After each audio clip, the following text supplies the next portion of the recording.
भाई 1944 ही क्यों थी, 632 रख लेते, पूरी तमन्ना पूरी हो जाती है। उसमें अबू बकर से लेके अली वली सब आ जाते, सबको नागरिकता देते थे।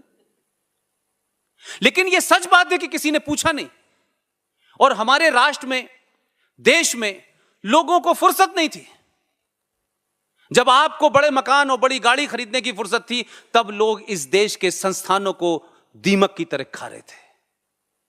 और जब आपको होश आया है, तो आपको 1 नहीं, 2 नहीं, 3 नहीं, कम से कम अगले 50 साल तक इस स्थिति को बरकरार रखना होगा। तब यह दीमक से जिनको चाट गई है, तब जाके ठीक होगा। 1-2 बार से बटन दबाने से काम नहीं चलेगा।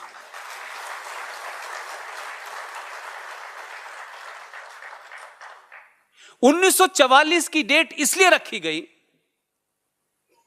और यह बात मैं पूरे होशो हवास में, पूरे कन्विक्शन के साथ कहता हूं, कि जब हम आज बात करते हैं कश्मीर को लेकर के, तो हमारे यहां एक नैरेटिव दिया गया जो टोटली फ्रॉड था। वो पॉलिटिकली कुछ लोगों को सूट कर सकता हो, क्योंकि हमारे यहां राजनीति में नए नए प्रधानमंत्री जो आते हैं, वो एक नया एक्सपेरिमेंट करते हैं। वो हर बार उसी बात को दोहराते हैं और एक नए तरीके से दोहराते हैं। मेरे 12 साल के जीवन में मैंने जितना हंसी का पात्र वहां बना हूं, वो अपने यहां की मूर्खता के कारण बनता हूं, और शायद वो यही समझते हैं आपको भी। एक प्रधानमंत्री आए, उन्होंने कहा भाई हमें ये क्या कर रहे हैं भाई, हमें हथियारों की जरूरत ही नहीं, हमारे पास तो डंडा है, क्या करना है हथियारों की। तो 62 हो गया। जब पिट गए तब समझ में आया। एक प्रधानमंत्री आए, उन्होंने कहा अरे हम ये जासूसी वासूसी क्यों करते हैं भाई, हम तो शांति प्रिय लोग हैं। हमारा एक संगठन जिसमें RSN सिंह साहब काम करते थे, उस संगठन के बहादुर लोगों ने आपके पड़ोसी मुल्क में जिस जगह बम, न्यूक्लियर बम के लिए जो फ्यूजन बनाया जाता है, वहां 3 आदमी आपके प्लांट थे, नाई की दुकान बना ली थी उन्होंने। अब इस तक पहुंचने के लिए कितनी मेहनत करनी होगी। उस प्लांट में जो लोग काम करते थे, उनको बाहर जाने की इजाजत नहीं थी, सब कुछ वहीं रखा था। यह बात अलग है कि 3 आदमी आपकी वहां नाई की दुकान खोलने में कामयाब हो गए थे। बाल काटने से पता चला कि उन बालों में किस चीज के रेशे हैं। उन रेशों को भेज करके बता दिया कि जो बम धमाकों के लिए फ्यूजन बन रहा है, वो यहां बन रहा है, कठुआ में। प्रधानमंत्री को बताया गया, उन्होंने फोन करके कहा भाई आप बम क्यों बना रहे हैं। तीनों मार दिए गए। एक प्रधानमंत्री आए, वो भी पाकिस्तान से माइग्रेट हुए थे। उन्होंने ऑफिशियली जो भारत की खुफिया एजेंसी है, उस डीप स्टेट को ऑफिशियली खत्म किया। उनका नाम था IK गुजराल। फिर एक और आए। हमारे यहां कंसिस्टेंसी नहीं है। हम अपने 5000 साल पुराने इतिहास से और 700 साल की गुलामी के दरमियान में क्या हुआ है, इसको सीखना ही नहीं चाहते। हर आदमी आता है सत्ता पे बैठते, उसको लगता है कि नहीं, आई एम ए स्टेटमैन, मुझे कुछ नया करना है, दुनिया मेरी वाह वाह करे। इस वाह वाह के चक्कर में यह देश बर्बाद हुआ है। एक प्रधानमंत्री हमारे बस लेके गए, हम बस लेके जा रहे थे, वो पैदल आ गए कारगिल में। और हमने एक जर्नल को, जिसका पूरी दुनिया में उजागर हो गया, उसको राष्ट्रपति बनवा दिया। खैर बस डिप्लोमेसी हुई, वो भी खत्म हो गई बात। एक ऐसे बने कि आए तो पाकिस्तान से थे, प्रधानमंत्री भारत के बने, लेकिन 10 साल में उधर जा नहीं पाए बेचारे। नहीं, वो भी कोई करिश्मा कर देते। लेकिन मैं ये मूर्खता इसलिए बता रहा हूं कि आप लोगों ने भारत को पढ़ा है, मैंने 12 साल उनको पढ़ा है।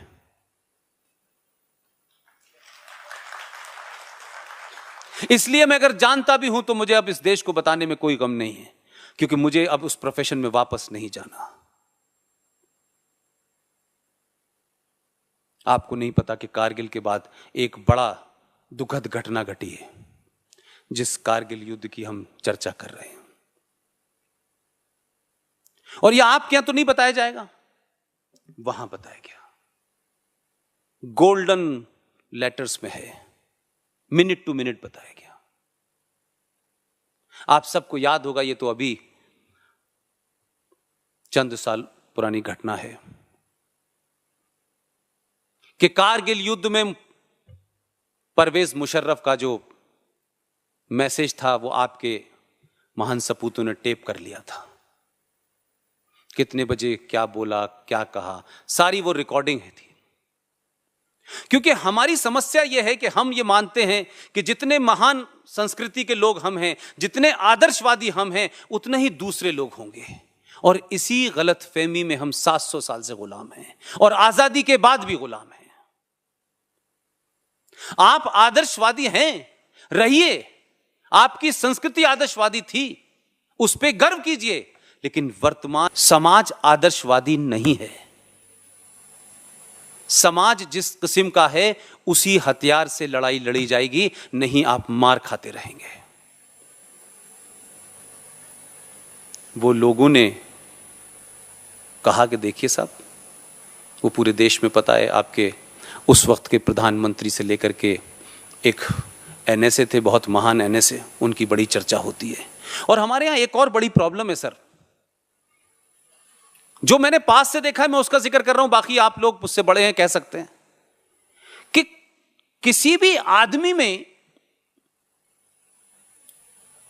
निजी तौर पे छोड़ दीजिए, अगर उसको राष्ट्र के नाम पे भी कुछ पता चल जाता है, तब भी वो अपने संबंधों के खराब होने और उस बात को कहने से या तो कतरा जाता है या खामोश हो जाता है। और हम सब वही गुणगान करने लगते हैं। जब वो चला जाता है तब हम उसके बारे में कहते हैं। ये मैं समझता हूं सबसे बड़ी कायरता। वो जिंदा हो तो उसके मुंह पे कहो, ताकि उसे मरने में तकलीफ हो। जिस चीज की मैं बात कर रहा हूं, जिस रिकॉर्डिंग की मैं बात कर रहा हूं, वो रिकॉर्डिंग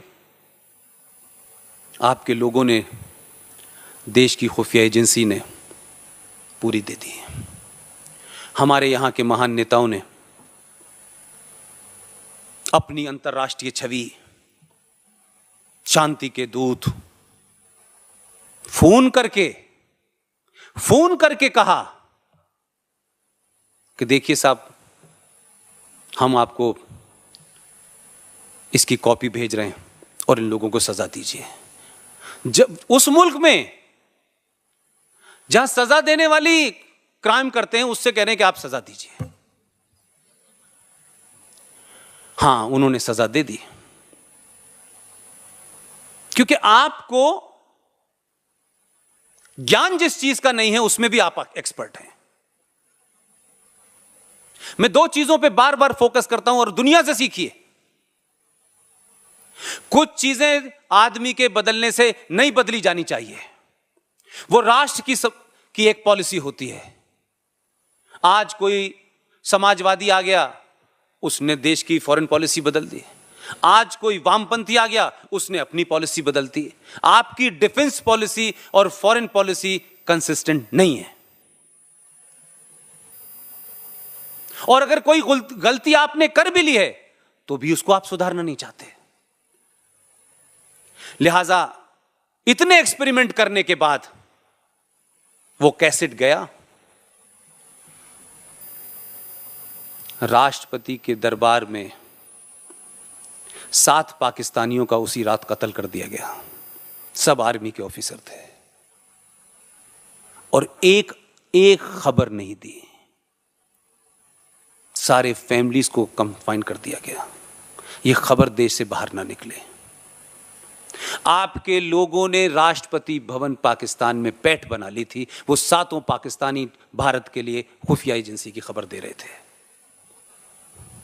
कुछ निकला नहीं, आप महान नहीं बने, लेकिन ये महानता का भूत जो है हमको सवार है। उस मुल्क को आप कुछ भी कहिए, अच्छा कहिए, बुरा कहिए, लेकिन 4 राज्यों का मुल्क, उत्तर प्रदेश के बराबर की जनसंख्या, आपके समतल खड़ा रहता है। आपका देश उसके नाम से एक पत्थर फेंक देते हैं, हम कहते हैं हाथ देखिए हमने घर में घुस के मारा है। हमने किसे मारा है? आपके बराबर का मुल्क है वो। एक बौने से मुल्क को आपने अपने बराबर बना लिया है। सुबह शाम पूरे देश के अंदर पाकिस्तान पाकिस्तान पाकिस्तान। ऐसा लगता है कि हम सिर्फ पाकिस्तान को समाप्त करने या पाकिस्तान के ऊपर 2 पत्थर फेंकने से ही महान हो जाएंगे। जहां फेंकना चाहिए वहां नहीं फेंक पाते। पूरा नेशन की साइक में पाकिस्तान बैठ गया है। उसको पता है कि कहां पर किस बात के कहने से भारत के अंदर गड़बड़ी होगी। वो अपने काम पे लगा हुआ था। वो जिस मकसद के लिए बना है वो काम बखूबी कर रहा है। उसमें वो 1 इंच आगे पीछे नहीं हुआ।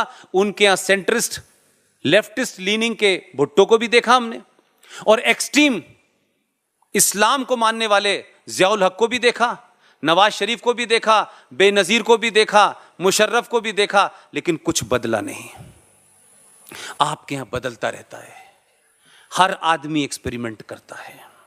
ये जो विश्वास जीतने की परंपरा हमारे साथ है, ये हमने नहीं सोचा कि इसी विश्वास जीतने में हम 700 साल गुलाम हो गए।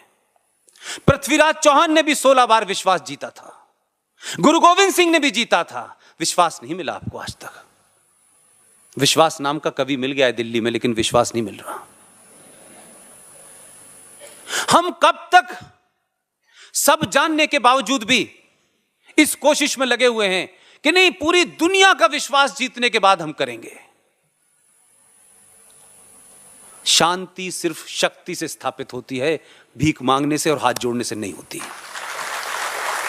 आप शक्ति का प्रदर्शन कीजिए, और आपने जब जब किया है तब तक रिजल्ट आपको अच्छे मिले हैं।